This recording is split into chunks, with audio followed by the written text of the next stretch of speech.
नमस्कार। हेडलाइन में आपका स्वागत है। मैं आज नूरपुर के वार्ड नंबर 9 में अड्डा न्याजपुर में जो मोहल्ला है, जो वर्ष 2019 में जहाँ 18 घर भूस्खलन से ध्वस्त हो गए और इन परिवारों को जहाँ से उठाया गया था, 18 परिवार थे जिसको भाजपा सरकार का राज था।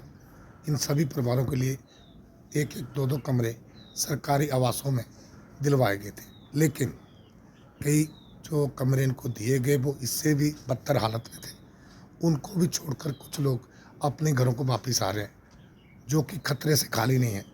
आप देख लेंगे मेरे पीछे पूरी तरह से ये जो एरिया है भूस्खलन की चपेट में आया हुआ है और कभी भी आगे भी ऐसा हादसा होने की आशंका बनी हुई है। हम बता दें कि ये गरीब परिवार है, इनका रोज़मर्रा का जो ज़रूरतें हैं वो दिहाड़ी मजदूरी करके पूरा होती है।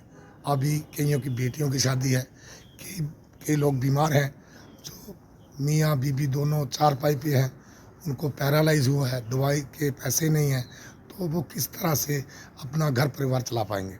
सरकार के समक्ष आवाज़ उठाते हैं, सरकार दिलासा देती है इन लोग। तो इतना ये भूस्खलन हुआ है, ये खतरे से खाली नहीं है। यहाँ क्यों रहते हैं आप इतने खतरे में? कहाँ जाना हमने? हमें कोई कॉलोनी नहीं मिली, कुछ नहीं मिला, तो कहाँ जाए हम? आपने किसी प्रशासनिक अधिकारी या सरकार को लिखा? हम 3-4 बार एसडीएम के पास गए, किसी ने हमारी सुनाई नहीं। हमें बोलते हैं कहीं जोशा में जाओ, इतनी दूर एक कमरा मिला, वो भी ऐसे ही टूटा हुआ था स्कूल में। तो फिर हमने कहाँ जाना? फिर ऊपर वाला कमरा देखा हमारा ना, हमारे ऊपर छत गिर गई थी। तो ये देखो, इधर देखो, इतने खड्डे हैं, तो कैसे रह रहे हैं हम यहाँ से? आपको डर नहीं लगता है? लगता तो कहाँ जाए, वोट लेने के लिए सभी आ जाते हैं। इस बार तो जोड़ा मतलब डेढ़ा बच जाएगा। इस बार हमने वोट देने नहीं किसी को भी, हमारी सुनाई नहीं किसी ने की, तो हम वोट क्यों दे किसी को? ठीक है सर, ये कल गिरा है हमारा मकान, तो सर बड़ी मुश्किल से हम बचे हैं यहाँ से। तो सर हम कहाँ जाए, आप बताओ हमें। तो क्या बोले, हमारी कोई सुनाई नहीं कर रहा है, तो किसे बोले और किसे बताए हम? तो प्लीज़ हमारी आपसे ये रिक्वेस्ट है कि हमारा जल्दी ही मकान की सुविधाएं की जाए। हाँ जी माता जी, क्या चाहते हैं आप सरकार से? 4 साल हो गए सबके दर्द, साढ़ा मकान भी खत्म हो गए, साढ़े बच्चे भी खत्म हो गए, 2 नूंहां मेरियां विधवा होई गेइयां न, बच्चे खत्म हो गए न, इतना क्वार्टरां च बच्चे खत्म होए न। आपको सरकार ने क्लेम वगैरह कुछ नहीं? कुछ नहीं दिया, 4 साल से पड़ा हुआ हूं बेड पे। किसी ने, मंत्री ने, किसी ने किसी ने कुछ नहीं दिया, कोई पूछने नहीं? कोई नहीं, कुछ नहीं। आप इनसे कुछ अपनी अपील गुहार रखेंगे? गुहार कुछ ठिकाना मिल जाए रहने को ढंग से कोई, और तो हमें क्या देना इन्होंने, सरकार ने भी। वोट लेने के लिए आए थे सारे, तब तो कोई बोलता हम तेरे चाचा हैं, जो आप हमारे चाचा हो, कोई बोलता ताऊ हो, हैं बस ड्रामे करने, पैर पकड़ने, ये करना वो करना, बस हम सब आपका करेंगे जी। चलो, हम आपकी हिमाचल हेडलाइन के माध्यम से सरकार की तरफ से आवाज़ उठाएंगे। हो सकता है सरकार आपकी इस मांग को सुने। आप रोइए मत, आप भरोसा रखिए, ऊपर वाले पर भरोसा रखिए। हम आपकी आवाज़ को सरकार तक पहुंचाएंगे। सरकारी क्वार्टरों में रह रहे हैं, भूस्खलन से चलते जो उनको क्वार्टर मिले थे सरकारी, वहाँ पे रह रहे हैं। तो अभी उनको वहाँ पे भी तंग किया जा रहा है, उनको परेशान किया जा रहा है कि यहाँ से निकलो। अब निकल के हम जाएँ कहाँ? हमारे घर तो रहे नहीं, विधवाएं औरतें हो गई हैं वहाँ पे। हमारे क्वार्टरों में रहते रहते कुछ लोगों की डेथ हो गई है, तो कमाने वाला भी कोई नहीं बचा। हमारी मुख्यमंत्री साहब से ये गुजारिश है हाथ जोड़ के कि हमारी जल्द से जल्द मदद की जाए, हमारी हेल्प की जाए। वार्ड नंबर 9 जिस मोहल्ले में अभी हम खड़े हैं, ये मेरी जन्मस्थली है और इन्हीं लोगों के बीच ज़िंदगी के 33 साल मैंने इस मोहल्ले में बिताए। और आज से 4 साल पहले जब यहाँ पर ये लैंडस्लाइड हुआ था, हम भी सभी मोहल्ले वालों के साथ यहीं पे रहते थे।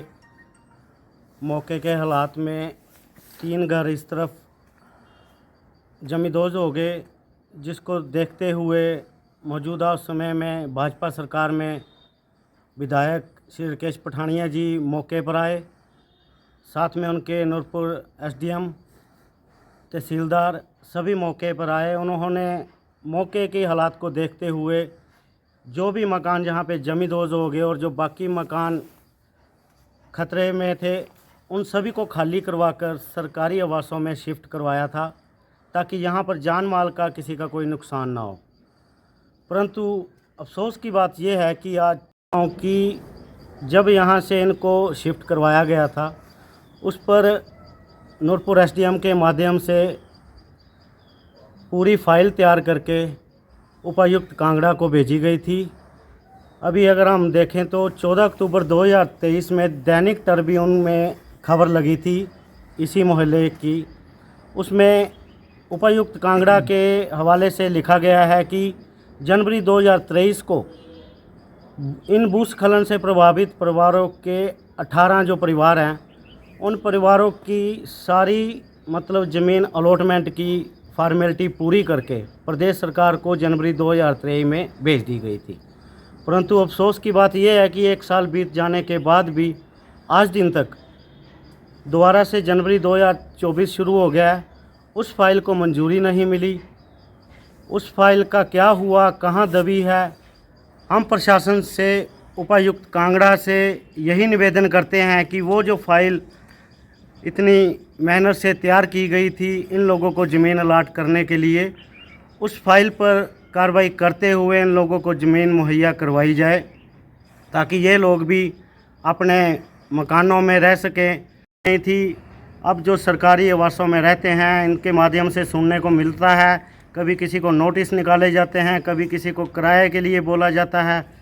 तो हम प्रशासन से यही निवेदन करना चाहेंगे और उपायुक्त कांगड़ा से, मौजूदा सरकार से, कि इन लोगों को जितनी जल्दी हो सके जो फाइल प्रदेश सरकार को भेजी गई थी उस पर कार्रवाई करते हुए इनको ज़मीन मुहैया करवाई जाए, और जो इनको बेनजायज़ परेशान किया जा रहा है, डराया जा रहा है, धमकाया जा रहा है, उस सब को दरकिनार करते हुए दलगत राजनीति से ऊपर उठकर इन लोगों की आवाज़ उठाएं, बुलंद करें, और जो लोग इनके साथ भेदभाव के चलते, पक्षपात की राजनीति के चलते परेशान कर रहे हैं, उनको भी मैं ये कहना चाहूँगा कि अगर आप सच में इंसान हो, इंसानियत आपके अंदर है, तो इन लोगों को परेशान करने की जगह इन लोगों की मदद करने के लिए आगे आएँ।